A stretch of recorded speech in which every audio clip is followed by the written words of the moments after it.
Philippi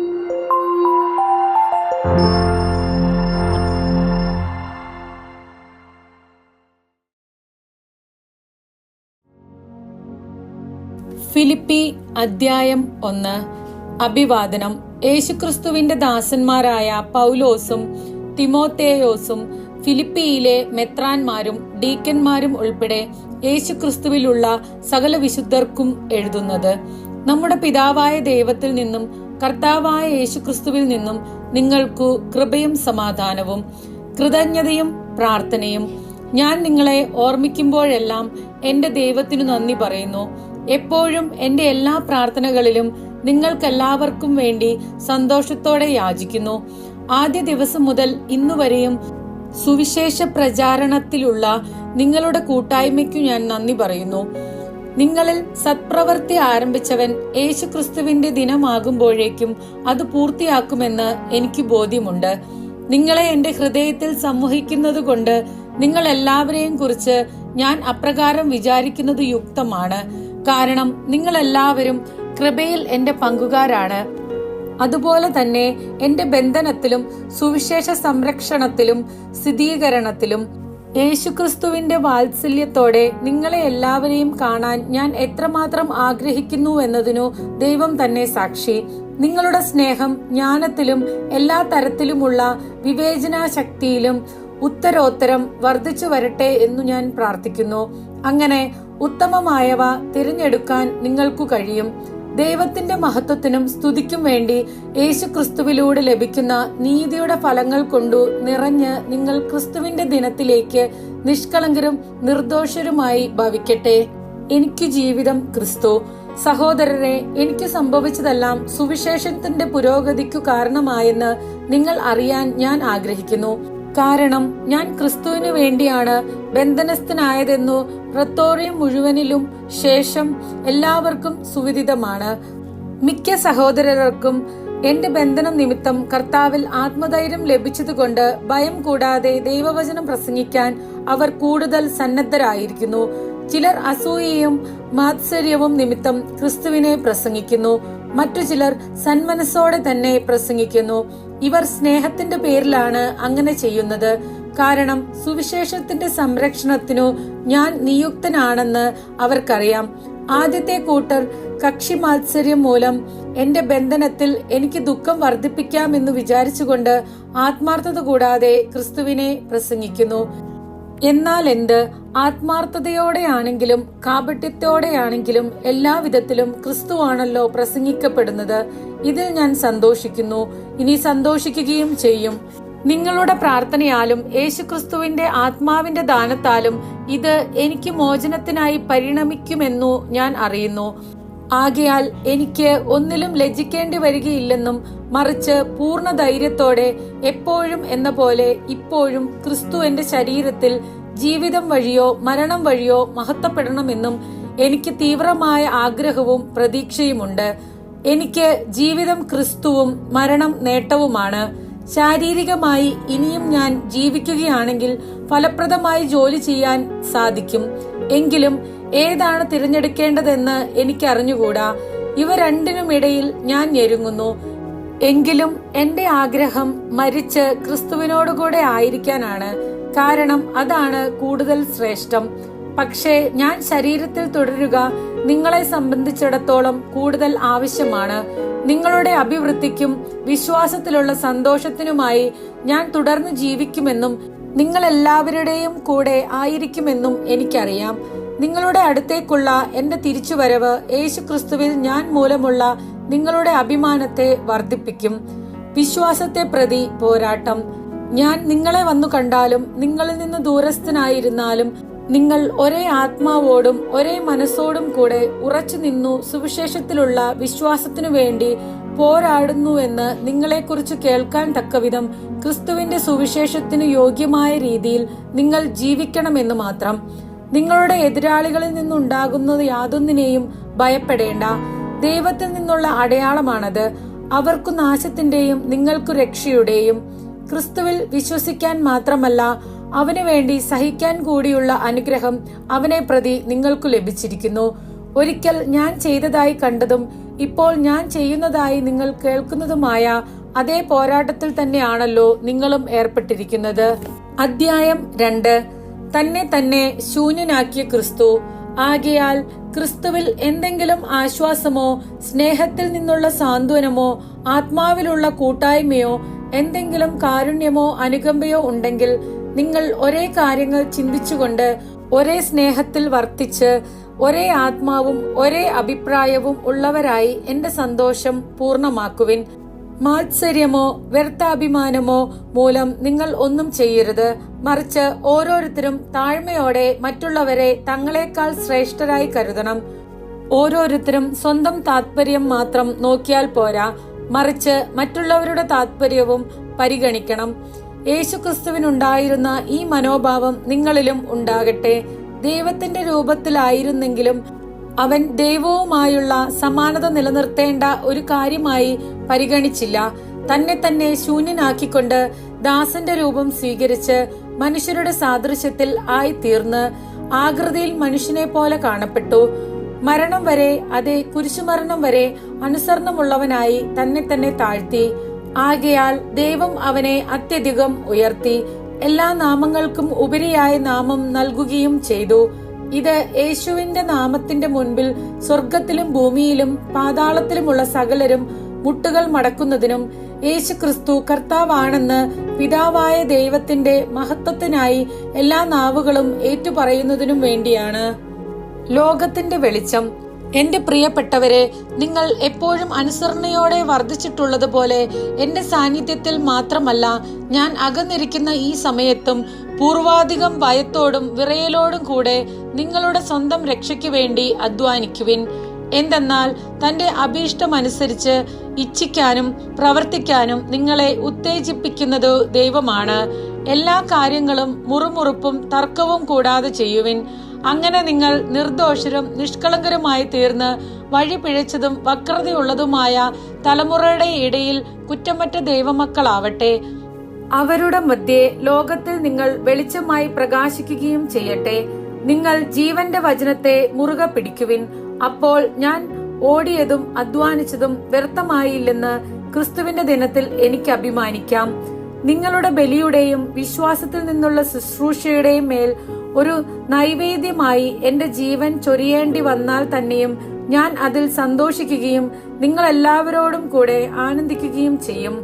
ഇപ്രകാരം തന്നെ നിങ്ങളും എന്നോട് കൂടെ സന്തോഷിക്കുകയും എന്റെ ആനന്ദത്തിൽ പങ്കുകൊള്ളുകയും ചെയ്യുവിൻ. തിമോത്തേയോസ്. നിങ്ങളുടെ വിവരങ്ങൾ അറിഞ്ഞ് എനിക്ക് സന്തോഷിക്കാൻ വേണ്ടി തിമോത്തേയോസിനെ ഉടനെ നിങ്ങളുടെ അടുത്തേക്ക് അയക്കാമെന്നു കർത്താവായ യേശുക്രിസ്തുവിൽ ഞാൻ പ്രത്യാശിക്കുന്നു. അവനെ പോലെ നിങ്ങളുടെ കാര്യത്തിൽ ആത്മാർത്ഥമായി താല്പര്യമുള്ള വേറൊരാൾ എനിക്കില്ല. എല്ലാവരും അന്വേഷിക്കുന്നതു സ്വന്തം കാര്യമാണ്, യേശുക്രിസ്തുവിന്റെ കാര്യമല്ല. എന്നാൽ തിമോത്തേയോസിന്റെ സ്വഭാവ ഗുണം നിങ്ങൾക്കറിയാമല്ലോ. പുത്രൻ പിതാവിനോടൊത്ത് എന്നതുപോലെ അവൻ എന്നോടൊത്തു സുവിശേഷത്തിന് ശുശ്രൂഷ ചെയ്തു. എന്റെ കാര്യം എങ്ങനെയാകുമെന്ന് അറിഞ്ഞാലുടനെ അവനെ അയക്കാമെന്നു പ്രതീക്ഷിക്കുന്നു. എനിക്ക് വേഗം വരാൻ സാധിക്കുമെന്നു കർത്താവിൽ ഞാൻ പ്രത്യാശിക്കുന്നു. എപ്പഫ്രോദിത്തോസ്, എന്റെ സഹോദരനും സഹപ്രവർത്തകനും സഹയോദ്ധാവും നിങ്ങളുടെ അപ്പസ്തോലനും എന്റെ ആവശ്യങ്ങളിൽ ശുശ്രൂഷകനുമായ എപ്പഫ്രോദിത്തോസിനെ നിങ്ങളുടെ അടുത്തേക്ക് അയക്കേണ്ടതാണെന്ന് ഞാൻ കരുതുന്നു. നിങ്ങളെ എല്ലാവരെയും കാണാൻ അവൻ അതീവ തത്പരനാണ്.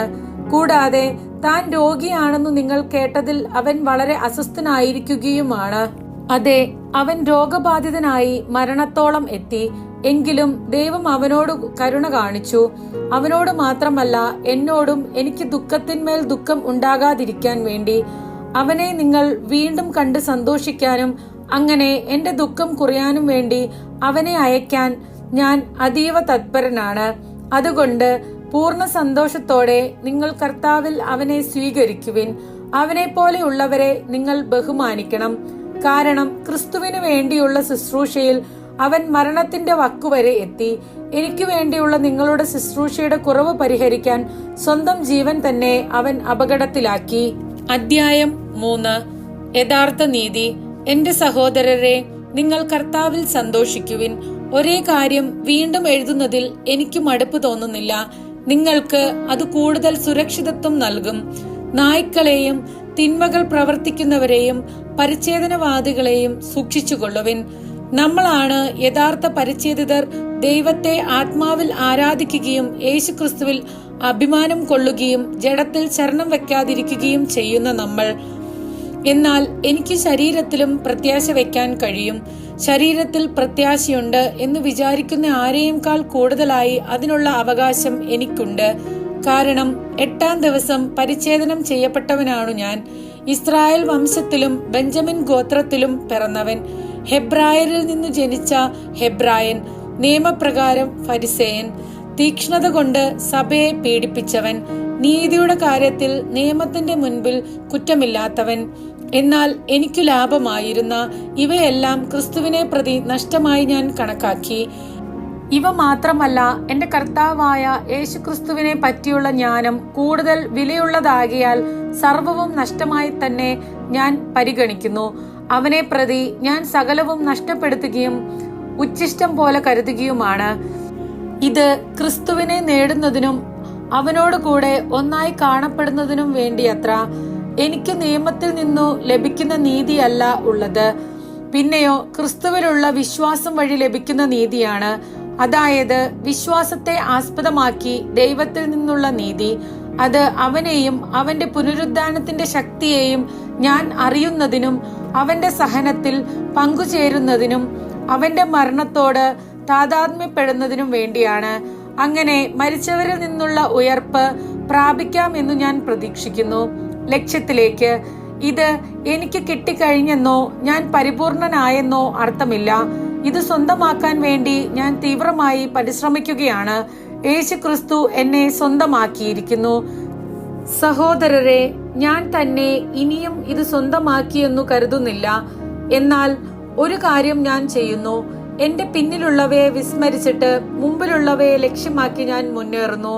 യേശുക്രിസ്തുവിലൂടെ ഉന്നതത്തിലേക്കുള്ള ദൈവത്തിന്റെ വിളിയാകുന്ന സമ്മാനത്തിനു വേണ്ടി ഞാൻ ലക്ഷ്യത്തിലേക്കു പ്രയാണം ചെയ്യുന്നു. അതിനാൽ നമ്മിൽ പൂർണ്ണത പ്രാപിച്ചവർ ഇങ്ങനെ തന്നെ ആഗ്രഹിക്കട്ടെ. ആരെങ്കിലും ഏതെങ്കിലും കാര്യത്തിൽ ഭിന്നമായി ചിന്തിക്കുന്നെങ്കിൽ ദൈവം നിങ്ങൾക്ക് അത് വ്യക്തമാക്കി തരും. എന്നാൽ നേടിയെടുത്തതിനെ മുറുകെ പിടിച്ചുകൊണ്ട് തന്നെയാവണം നമ്മുടെ പ്രവർത്തനം. സഹോദരരെ, നിങ്ങൾ എന്നെ അനുകരിക്കുന്നവരുടെ കൂടെ ചേരുവിൻ. ഞങ്ങളുടെ മാതൃക അനുസരിച്ച് ജീവിക്കുന്നവരെ കണ്ടുപഠിക്കുവിൻ. എന്നാൽ പലരും ക്രിസ്തുവിന്റെ കുരിശിന്റെ ശത്രുക്കളായി ജീവിക്കുന്നു എന്ന് പലപ്പോഴും നിങ്ങളോട് ഞാൻ പറഞ്ഞിട്ടുള്ളത് തന്നെ ഇപ്പോൾ കണ്ണീരോടെ ആവർത്തിക്കുന്നു. നാശമാണ് അവരുടെ അവസാനം, ഉദരമാണ് അവരുടെ ദൈവം. ലജ്ജാകരമായതിൽ അവർ അഭിമാനം കൊള്ളുന്നു, ഭൗമികമായതു മാത്രം അവർ ചിന്തിക്കുന്നു. എന്നാൽ നമ്മുടെ പൗരത്വം സ്വർഗത്തിലാണ്. അവിടെ നിന്ന് ഒരു രക്ഷകനെ, കർത്താവായ യേശുക്രിസ്തുവിനെ നാം കാത്തിരിക്കുന്നു. സകലത്തെയും തനിക്ക് കീഴ്പ്പെടുത്താൻ കഴിയുന്ന ശക്തി വഴി അവൻ നമ്മുടെ ദുർബല ശരീരത്തെ തന്റെ മഹത്വമുള്ള ശരീരം പോലെ രൂപാന്തരപ്പെടുത്തും.